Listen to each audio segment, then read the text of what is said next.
بنیادی طور پر جو دین اسلام پہنچنے کا ذریعہ ہے وہ نبی کریم علیہ الصلوۃ والسلام کی ذات مبارکہ ہے۔ نبی علیہ السلام بھی ہم کہتے ہیں، رسول اللہ بھی کہتے ہیں، ہم اللہ تعالیٰ کے پیغمبر بھی کہتے ہیں۔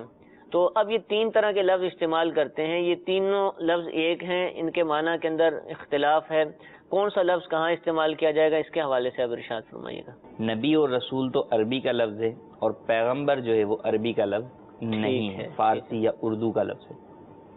تو پیغمبر جو ہے وہ نبی کو کہا جاتا ہے، اور رسول کو بھی پیغمبر جو ہے وہ کہا جاتا ہے کہ وہ اللہ تبارک و تعالیٰ کا پیغام لوگوں تک پہنچانے والے۔ ہاں، نبی اور رسول میں فرق یہ البتہ موجود ہے۔ ایک تو اس اعتبار سے فرق ہے کہ نبی جو ہے وہ فقط بشر میں، انسانوں میں ہی ہے، رسول جو ہے وہ ملائکہ کے اندر بھی۔ صحیح، ملائکہ فرشتوں کے اندر بھی رسول ہیں، جیسے رسول ملائکہ جو ہے وہ چار ہیں، حضرت جبرائیل علیہ السلام، حضرت میکائیل علیہ السلام، اور حضرت اسرافیل علیہ السلام، اور حضرت اسرائیل علیہ السلام۔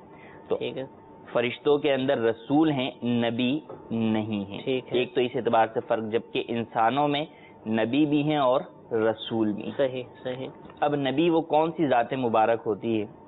تو نبی اللہ تبارک و تعالیٰ کا وہ بھیجا ہوا بندہ، اور وہ انسان ہوتا ہے جس کو اللہ تبارک و تعالیٰ نے تبلیغ احکام کے لیے مبعوث فرمایا۔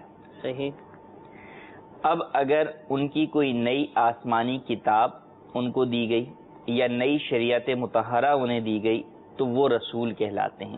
جیسے اللہ نے تبلیغ کے لیے بھیجا اور ساتھ کتاب بھی دی، ساتھ کوئی کتاب دی، یا ان کے لیے نئی شریعت بیان کی گئی، جو ان کی جو شریعت ہے گویا وہ پچھلی شریعت سے، ان سے پہلے جو نبی علیہ السلام گزرے اس شریعت کو منسوخ کرنے والی جو ہے وہ ہوگی، یا اس کے کچھ احکام میں تبدیلی کرنے والی ہوگی، یا اس نئی شریعت کے اندر نئے احکام کچھ مزید اضافے کے ساتھ ہوں گے۔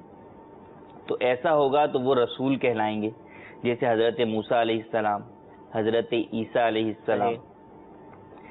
حضرت موسیٰ علیہ السلام پر توریت مبارک نازل کی گئی، حضرت عیسیٰ علیہ السلام پر انجیل شریف نازل کی گئی، اسی طرح حضرت داؤد علیہ السلام، حضرت نوح علیہ السلام۔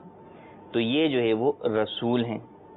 اسی طرح نبی کریم صلی اللہ تعالی علیہ وسلم کے آپ رسولوں کے سردار ہیں، کہ آپ علیہ الصلوۃ والسلام کو کتاب بھی دی گئی اور شریعت بھی دی گئی، اور آپ کی شریعت نے پچھلی تمام شریعتوں کو منسوخ کر دیا، ختم کر دیا۔ اب ہر ایک شخص پر، چاہے وہ کسی بھی زمانے کا تھا یا ہے، اس کے اوپر نبی کریم صلی اللہ علیہ وسلم کی شریعت پر عمل کرنا ہی ضروری ہے، پچھلی کسی شریعت پر عمل جائز نہیں رہا۔